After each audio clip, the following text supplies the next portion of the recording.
အဖွားတိုဆိုဆိုတဲ့မိမကြီးကိုစုံမကြီးဆိုတဲ့အကြောင်းပြခြင်းနဲ့ရွာကလူတွေကရွာပြင်တို့ရဲရဲဆက်ဆက်နှင်းထောက်လွှတ်လိုက်တဲ့အခါရင်းစုံမကြီးကဒေါသတွေထွက်ပြီးတော့ရွာကလူတွေကိုလက်တုံ့ပြန်သွားမလားဒါမှမဟုတ်ဘလို့ရက်ဆက်သွားမလဲဆိုတာကိုဒီဒါသနာပုံပြင်ကနေပြောပြပေးသွားမှာဖြစ်ပါတယ်ကျွန်တော်ကတော့တင်ဆက်သူလက်ပဲဖြစ်ပါတယ်ခင်ဗျာဒီစာမှုအား SMK ကနေရေးသားထားတာဖြစ်ပါတယ်ဒီဇလန်လေးတွေကိုနားမလောင်ခင်မှာကျွန်တော်ရဲ့ဒါသနာပုံပြင်တွေကိုအစဉ်အဆက်သိရဖို့ကျွန်တော်ရဲ့ channel လေးကို subscribe လုပ်ပေးဖို့တောင်းဆိုချင်ပါတယ်ခင်ဗျာ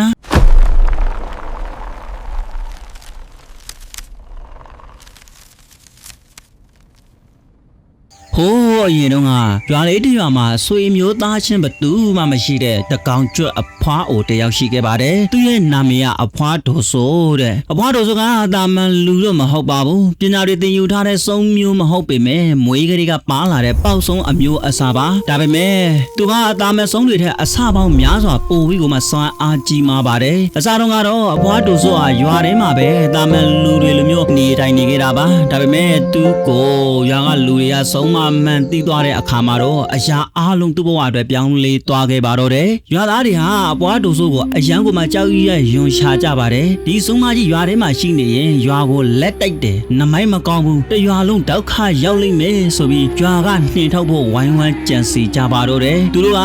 ရွာလူကြီးစီကိုနေ့တိုင်းတွားပြီးတော့နဘူးနဆာလောက်ကြပါတယ်ကဲကောင်းတာကအဲ့ဒီရွာကရွာလူကြီးဟာအရန်တပိုးကောင်းပြီးတော့အမျိုးအမြင်ရှိတဲ့လူတစ်ယောက်ဖြစ်နေတာပါပဲရွာလူကြီးကရွာသားတွေရဲ့ဆန္ဒကိုလည်းလွန်ဆန်လို့မရအဖွားတူဆိုးကိုလည်းတနာတာနဲ့အဖွားကြီးစီကိုတွားပြီးတော့အကျိုးအကြောင်းရှင်းပြကတေးသေးရှာရှာကိုမှနားရှာဖြောင်းဖြတ်ရှာပါတယ်အဖွားတူဆိုးဟာစုံမတယောက်သာဖြစ်ပေမဲ့စိတ်တဖိုးထားကတော့အရန်ကိုမှကောင်းပါတယ်ရွာသားတွေဘာကြောင့်ကြောက်နေကြလဲဆိုတာကိုသူကောင်းကောင်းလေးကိုမှနားလေပါတယ်ဒါကြောင့်ရွာလူကြီးရဲ့စကားကိုလက်ခံပြီးရွာသားတွေကိုလည်းတနာငင်းညာတဲ့အနေနဲ့ရွာပြေမှာထွက်နေဖို့တပိုးတူလိုက်ပါတယ်တပိုးကောင်းတဲ့ရွာလူကြီးကလည်းအဖွားတူဆိုးတနာစရာမဖြစ်ရလေအောင်ရွာပြေမှာချမ်းအကြီးကြီးတစ်ခုနဲ့နေစရာအိမ်လေးဆောက်ပေးခဲ့ပါတယ်အဖွားတူဆိုးကလည်းသူ့ကိုအခုလိုရွာပြေမှာနေရာချထားပေးတဲ့ရွာလူကြီးရဲ့ကျေးဇူးကိုသိတဲ့အနေနဲ့ရောသူကိုယ်တိုင်ကလည်းစုံမဖြစ်ပေမဲ့တပိုးကောင်းလန်းလို့အသိမှတ်ပြုတ်တဲ့အနေနဲ့ပါရွာထဲမှာနေတဲ့သူ့ရဲ့ကိုယ်ပိုင်ခြံဝန်းကြီးကိုရွာလူကြီးကိုအပိုင်ပေးအပ်ခဲ့ပါတယ်ဒီလိုနဲ့အဖွားတူဆိုးဟာ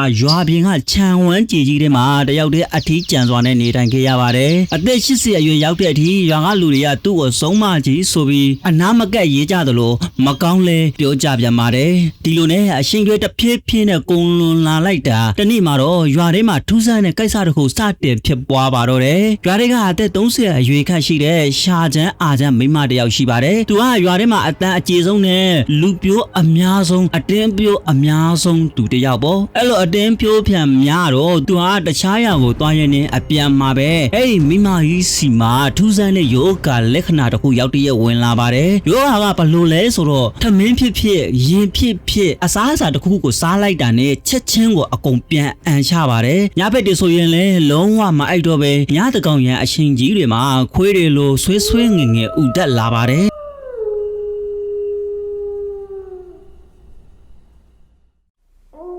လူတွေနဲ့နေရတာမျိုးကိုမနှစ်သက်တော့ပဲရွာတွေကခွေးတွေကြားထဲမှာတွားနေပြီးတော့ခွေးတွေနဲ့အတူတူနေရရင်ကိုသူ့ပုံစံကအရန်ကိုပြိုနေတဲ့ပုံစံပါပဲရောက်ရည်ကလည်းတနေ့တခြားခြောက်ချားစရာကောင်းအောင်ကိုကြောက်စရာကောင်းလာနေပါတယ်ဒီအဖြစ်အပျက်ကိုမြင်တော့ရွာကလူကြီးလည်းအရန်ကိုမှစိတ်ပူသွားပါတယ်ရွာမှာနာမည်ကြီးပါတယ်ဆိုတဲ့ဆေးစရာတွေပယောဂနိုင်နေတဲ့ဆရာတွေကိုအကုန်ပက်ပြီးကုသကြည့်ပြီးမယ်ဘလို့မှကုသလို့မရခဲ့ပါဘူးနောက်ဆုံးဘာမှဆက်လောက်လို့မရတော့တဲ့အဆုံးမှာတော့ရွာလူကြီးဟာရွာတို့ရှင်နက်ကွမ်းကိုတွားပြီးတော့ကင်မပေးဖို့တောင်းပန်ပြီးအကူအညီတောင်းရပါတော့တယ်အဲ့ဒီညမှာပဲရွာတို့ချင်းနမင်းကြီးဟာရွာပြင်ကအဖွားတို့ဆိုရဲ့ခြံဝင်းတွေကိုရောက်သွားခဲ့ပါတယ်ရွာတို့ချင်းကအဖွားတို့ဆိုအားတွေ့ချင်းပဲအဖွားတို့ဆိုရဲ့ကူညီပါအောင်ဗျာရွာတွေကရှာချမ်းအာချမ်းမိချမ်းကဟိုဖက်ရွာကိုတွားတော့ကပေးဆုံးမကြီးကိုအာချောင်ခဲ့တာလည်းမသိဘူးဗျာအစာပဲမိတာလားပါလားတော့ကျွန်တော်လည်းသေချာမသိဘူးသားသမီးအစာတွေအကုန်လုံးအန်ထွက်တယ်ခွေးတယ်လို့လည်းဦးတယ်ဆိုပြီးကျွန်တော်ကိုရွာလူကြီးကနဘူးနဆာလာလောက်နေတယ်ဗျာကျုပ်လည်းမတတ်နိုင်ဘူးအကြောင်းခမည်းကိုကျုပ်ကအကူကြီးလာတောင်းရတာအရာတော်ချင်းကဖွားတို့ဆိုအဲ့လိုအကူကြီးလာတောင်းတဲ့အခါဖွားတို့ဆိုကလည်းစုံဆိုပေမဲ့စိတ်ရင်းကောင်းသူပြီးသူကကူညီပေးဖို့ဘောတူလိုက်ပါတယ်ဟုတ်ရွာတော်ချင်းကျွန်တော်ကူညီလို့တော့ရပါတယ်ဒါပေမဲ့ရွာတော်ချင်းအနေနဲ့ကျမကိုဂတိတစ်ခုတော့ပေးပါလို့တောင်းဆိုပါတယ် ဟောရွာတော်ချင်းကလည်းရပါတယ်ဗျာရွာတက်ဖို့ပဲလို့တာချုပ်ကူညီနေတာရှိရင်အစင်တက်ပဲဗ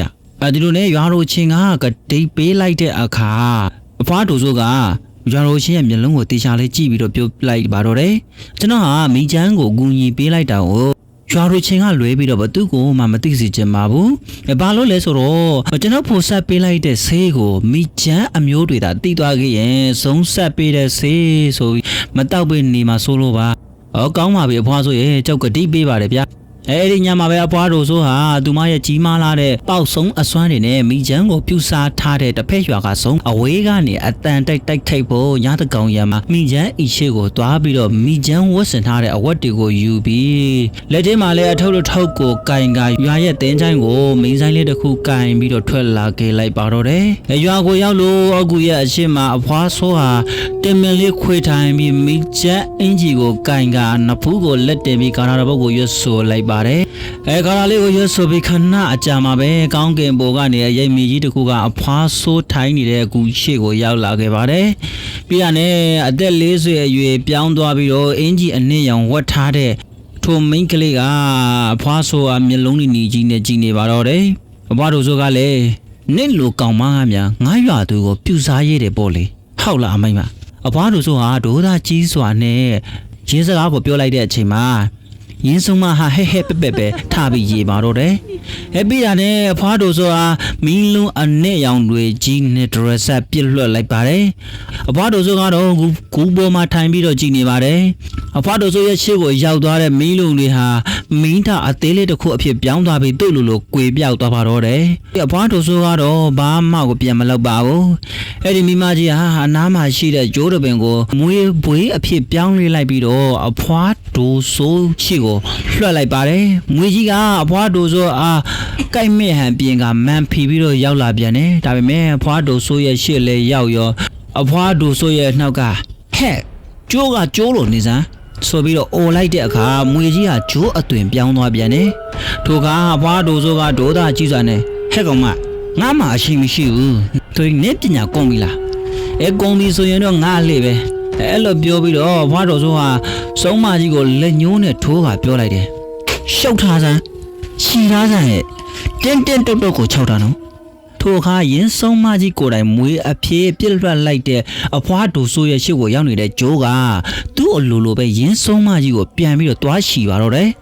ရင်းစုံမကြီးကနာကျင်လွန်းလို့အိုဟစ်နေတယ်ပြီးတော့ဂျိုးကလည်းသူယုံထွက်ဖို့စ조사တိုင်းမှာရင်းဂျိုးကသူ့လိုကိုရွှေရောင်ဖြစ်ပြောင်းသွားပြီးတော့ရင်းစုံမကြီးကိုရှီထားတယ်တင်းကြပ်ကိုရှီထားတာနောက်တော့ရင်းစုံမကြီးကမခံနိုင်တော့တဲ့အဆုံးအဖွားတို့ဆိုတာသူ့ကိုလွှတ်ပေးဖို့တောင်းဆိုတော့တယ်ရင်းအခါမှာအဖွားတို့ဆိုကလည်းဟဲ့ကောင်မနင်ပြောစမ်းငါရွာသူကိုဘာလို့ပြုတ်စားတာလဲရင်းအချိန်မှာစုံမကြီးကလည်းအတန်နဲ့ကြီးနဲ့ပြန်ပြောချတယ်ငါတို့ရွာကိုအဲ့ကောင်မလာတော့ကငါ့ကိုဆေးသွားတယ်လေဆေးသွားတာကလည်းငါသူ့ကိုတခုလောက်လို့ဆေးသွားတာမျိုးမဟုတ်ပဲဒီတိုင်းကြီးပဲလမ်းမှာတွေ့ဆုံရင်းနဲ့သူ့လိုနေရင်းနဲ့ငါ့ကိုပြုတ်စီနဲ့ဆေးသွားတာဒါကြောင့်ငါသူ့ကိုအသေးတတ်ဖို့အတွက်လှုပ်လိုက်တာအဖွားတို့ဆိုကလည်းတရွာသေးသားချင်းမိချမ်းရဲ့အကြောင်းကိုသိနေတော့ရင်းဆုံးမကြီးကဘာမှပြန်မပြောတော့ပဲခေါင်းလေးတစ်ချက်ခါလိုက်က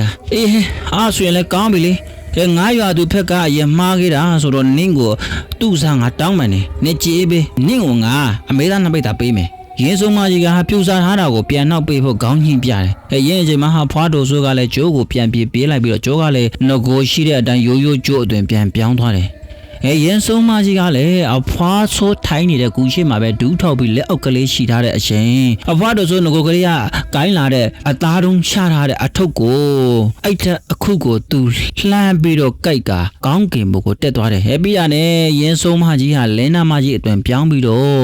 ့ရင်းအိုက်အားကိတ်ချီကကောင်းကင်ရန်တို့ပြန်တက်သွားပါတော့တယ်ပါကိုယ်တိုင်ပိုးဆက်ထားတဲ့စိတ်တစ်ခွက်ကိုရွာတို့ချင်းစီကိုလာပေးထားလိုက်ပါတယ်အဲ့ဒီညမှာရွာတို့ချင်းနတ်မင်းကြီးကရွာလူကြီးကိုအိုက်လာပေးတယ်ရွာလူကြီးငါနဲ့ကွမ်းမှာဆေးတစ်ခွက်လာယူပြီးတော့ယောဂဖြစ်နေတဲ့အဲ့မိမကြီးကိုတိုက်လိုက်ပါအဲ့လိုမျိုးလေးအိမ်မက်တွေပေးလိုက်တဲ့အချိန်မှာပဲမနေကြရင်တော့ရွာလူကြီးကနတ်ကွမ်းကိုအပြေးသွားကြည့်တဲ့အခါတကယ်ပဲဆေးလေးတစ်ခွက်ကိုတွေ့လိုက်ရပါတယ်အဲ့ဒီဆေးကိုယူပြီးဝေဒနာခံစားနေရတဲ့မိမကိုတိုက်လိုက်တဲ့အခါမှာတော့အိုးစရာကောင်းလောက်အောင်ပဲအဲ့ဒီမိမဟာခွေးလိုဦးနေရာကနေချစ်ချင်းရက်သွားပြီးအရင်လိုအကောင်းပကတိအတိုင်းပြန်ဖြစ်သွားပါတော့တယ်အဲ့လိုနဲ့ရွာသားတွေဟာ ရွာတော်ချင်းနမင်းကြီးကပဲကေတင်လိုက်တယ်ဆိုပြီးနေကွမ်းမှာပွေးတွေပေးကြပျော်ရွှင်နေကြနေပေါ့တကယ်တော့အဲ့ဒီမိန်းမချစ်ချင်းပြန်ကောင်းသွားတာဟာတစ်ဖက်ရွာကဆုံးကိုအဖွားတို့ဆိုကအနိုင်တိုက်ထောက်ပေးလိုက်လို့ဆိုတာရဲ့အဲ့ဒီဆေးခွက်လေးဟာသူတို့ဝိုင်းမုန်းနေကြတယ်ဆုံးမအိုကြီးဖိုးဆက်ပေးလိုက်တဲ့ဆေးဆိုတာရေကိုနေကွမ်းမှာရွာတော်ရှင်ရဲ့နဲ့ဘသူမှမသိခဲ့ကြပါဘူးဒီလိုနဲ့ရွာလေးဟာအရင်လိုပြန်လေအေးချမ်းသွားခဲ့ပါတော့တယ်ရွာဦးညောင်ပင်အောက်ကရေဦးစင်လေးမှာလည်းအမြဲတမ်းရေတွေပြစ်ရှာနေတတ်ပါတယ်တိုးတောင်တွေထဲကပြန်လာတဲ့ရွာသားတွေခရီးသွားအစ်တီတွေကအဲ့ဒီရေကိုတောက်ပြီးတော့အမိုးဖြီကြလဲရှိပါတယ်ရေတောက်ရတဲ့လူတိုင်းကရေဖြစ်ပေးတဲ့သူကျမ်းမာပါစေချမ်းသာပါစေဆိုပြီးဘသူမှန်းမသိတဲ့ရေအလူချင်းကိုမြစ်တာတွေပို့တာကြပါတယ်တခြားနီးစက်ရာရွာကလူတွေရေတောက်ရရင်လေဒီရွာကလူတွေကိုသဘောကောင်းလိုက်တာဆိုပြီးရှီကျူးကြပြန်ပါတယ်တကယ်တော့အဲ့ဒီရေအိုးစင်ကိုနေ့စဉ်ရေဖြစ်ပေးနေတာဟာရွာကလူတွေဝိုင်းယွန်ရှာနေကြတဲ့အဖွားတော်ဆိုပါပဲသူဟာအသက်80ကျော်အရွယ်ကြီးဖြစ်ပေမဲ့ရွာကလူတွေကသူဖြစ်ထားမှန်သိသွားရဲ့ရေမတောက်ရေပဲနေမှာဆိုလို့မနေ့3နာရီလောက်မမြင်မကန်းနဲ့လူချေတိုက်တဲ့အချိန်မှာအဲ့ရထပြီးတော့ရေတွင်းကနေကိုယ့်ဘာသာကိုရေခတ်ပြီးရေအိုးစင်မှာသွားဖြစ်ပေးခဲ့တာပါဒီအကြောင်းကိုရွာတို့ချင်းနမင်းကြီးတစ်ပါးကလွေးပြီးတော့ဘသူမှကိုမသိခဲ့ကြပါဘူးဒီလိုနဲ့တဖြည်းဖြည်းကြားလာတော့အသက်60ကျော်အရွယ်မှာဖွားတို့ဆိုဟာလူမသိသူမသိအထီးကျန်စွာနဲ့ပဲကွေလွန်သွားခဲ့ပါတယ်သူတည်ဆုံးသွားတာကိုတော့ဘသူမှမသိခဲ့ကြပါဘူးတပတ်လောက်ကြာလို့စုံမကြီးအိမ်ဘေးကဖျက်သွားတဲ့ရွာသားတွေကစုံမကြီးအိမ်အထဲမှာတက်ရှင်းရေးတော့မလုပ်ပေမြစ်ပတ်လိုက်တာဟောင်ပေါက်နေတာပဲဆိုပြီးကြေးရကြပါလေရောတကယ်တော့ဟောင်ပေါက်နေတဲ့အနက်တွေဟာစုံမကြီးတည်ဆုံးသွားလို့ဟောင်ပေါက်နေခြင်းသာဖြစ်ပါတယ်ရွာလူကြီးကိုရွာတော်ရှင်ကအဖွားတို့ဆိုအိမ်ကိုတွားပေးဖို့အိမ်မက်ပေးတော့မှအလောင်းကပေါက်ဟောင်ပြီးအနက်တွေထွက်လာမှသာရွာကလူတွေကအဖွားတို့ဆိုဟာတည်သွားပြီဆိုတာကိုသိလိုက်ရတာပါဒါတော့မှရွာကလူတွေကအာတုဘကိုတယောက်မှလိုက်မပို့ကြပါဘူးပုတ်ပွားနေတဲ့အလောင်းဘေးမှာရက်ပြီးဒီမကောင်းတဲ့စုံမကြီးတည်သွားတာရွာတဲ့တကယ်ကိုအိတာပဲဆိုပြီးကြေးရခေးကြပါသေးတယ်တပိုးကောင်းတဲ့ရွာလူကြီးကဥဆောင်ပြီးသူ့ရဲ့ဆွေမျိုးတွေထဲကယောက်ျား4-5ယောက်လောက်နဲ့သွားရောက်ပြီးတော့မြေတူးပြီးကောင်းမွန်စွာနဲ့အဖွားတို့ဆိုအားမြေချမြုပ်နှံပေးလိုက်ပါတော့တယ်ဒါပေမဲ့အဖွားတို့ဆိုမရှိတော့တဲ့နောက်ပိုင်းမှာတော့ရွာလေးရဲ့ကံကြမ္မာဟာတိတိတတ်တာကိုမှပြောင်းလဲသွားပါတော့တယ်ပထမဆုံးသိလာတာကရွာဦးညောင်ပေအောက်ကရေအိုးစင်လေးမှာရေတစ်စက်မှကိုမရှိတော့တာပါပဲရေစာလို့ဝင်လာကြတဲ့ခီးသွားအစ်တီတွေကဒီရွာကလူတွေတောက်ရေလေးတောင်မှမဖြစ်ထားကြဘူးအရင်လိုမဟုတ်ဘူးအရန်ပြင်းကြတာပဲလို့ပြောဆိုကြည့်ရကြတဲ့အတွက်ရွာလေးကနာမည်ပြက်လာပါတယ်နောက်ပြီးရွာကိုအတန်တိုက်ကာကွယ်ပေးမဲ့ဆုံးစွမ်းအင်တို့အဖွားဆိုးကအရှိမနေတော့တာကြောင့်တခြားရွာကဆုံးတွေကရွာသူရွာသားတွေကိုစိတ်ကြိုက်ပြုစားကြအနိုင်ကျကြပါတော့တယ်မကြခင်မှာပဲရွာထဲမှာအရင်ကတခါမှမဖြစ်ဘူးတဲ့ကက်ယောဂါကြီးတစ်ခုကိုဆိုးရွာခံစားလာရပါတော့တယ်လူတွေတယောက်ပြီးတယောက်နာမကျန်းဖြစ်လာကြတဲ့အခါရွာသားတွေဟာကြောက်လန့်တကြားနဲ့ရွာတို့ချင်းနက်စင်ကိုသွားပြီးတော့တခါအတနာခံကူညီပေးဖို့ဝိုင်းဝန်းပူစားကြပြန်ပါတယ်ဒီခါမှာတော့ရွာတို့ချင်းနတ်မင်းကြီးကရွာလူကြီးကိုအိမ်မက်ကနေကိုယ်တင်ပြပြီးတော့အမှန်တရားတစ်ခုကိုဖွင့်ဟလိုက်ပါတော့တယ်အရင်ကမင်းတို့ရွာလေးအေးချမ်းခဲ့တာဘာကြောင့်လဲဆိုတာကိုမင်းတယောက်ကလွေးပြီးတော့ဘသူမှကိုမင်းသိခဲ့ကြတာမဟုတ်ဘူးငါเจ้าရှိပဲတက်မဟုတ်ဘူးရွာလူကြီးကတခြားရွာကဆုံးတွေလာပြုစားတိုင်းမင်းတို့နှင်ထောက်ထားတဲ့အဲ့ဒီဆုံးမကြီးဒိုဆိုးကပဲမင်းတို့ရဲ့ရွာသားတွေကိုအကုန်ကာကွယ်ပေးနေခဲ့တာအခုတော့ကွာမင်းတို့ကိုကာကွယ်ပေးမယ်အဖွားဒိုဆိုးလဲဆုံးသွားပြီဆိုတော့ကဲ့ရောခါကြီးကိုလည်းငါတယောက်တည်းမကာကွယ်နိုင်တော့ဘူးကွာဒါကြောင့်တကယ်ကျွမ်းကျင်တဲ့ဆေးဆရာတွေကိုရှာပြီးတော့